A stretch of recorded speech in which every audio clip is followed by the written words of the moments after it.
آپ دیکھیں کہ میں آج دیکھ رہا تھا کہ وزیر اعلیٰ سندھ ان کے ہاتھ پاؤں بھی پھولے ہوئے ہیں اس لیے کہ یہ ریلا ادھر کا رخ کر رہا ہے. اور اس ساری صورتحال میں ایک بات تو اچھی ہوئی ہے کہ جس طرح بہت کچھ بہ گیا ہے، سیاست بھی بہ گئی ہے. کوئی پولیٹیکل پارٹی کوئی ایکٹیو نظر نہیں آ رہی.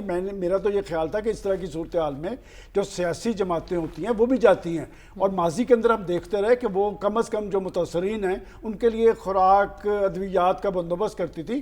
اور ہم ہمیشہ حکومتوں کے ناقد رہے ہیں، لیکن میرے خیال میں جس طرح ممکنہ اقدامات جو ہیں وہ کرتے نظر آ رہے ہیں. لیکن آپ کو تو یہ سیلاب نظر آ رہا ہے، مجھے آنے والے وقت کے اندر اس سیلاب کے بعد کئی سیلاب ہیں. آپ دیکھیں کہ ان کو بسانے کا بہت بڑا چیلنج ہوگا، اس کے بعد زمینوں کا جو مسئلہ ہے، اور سب سے اہم بات ہے کہ مہنگائی کا ایک بڑا سیلاب.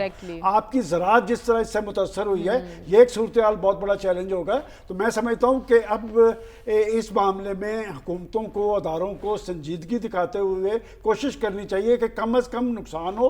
اور دوسرا یہ جو متاثرین ہیں ان کی تعداد بڑھتی جا رہی ہے. کل ہم یہاں پر بیٹھ کے 16 لاکھ کی بات کر رہے تھے، آج جو پنجاب کے عرفان کاٹیا صاحب کو میں سن رہا تھا، انہوں نے کہا کہ 20 لاکھ سے زیادہ متاثرین ہیں.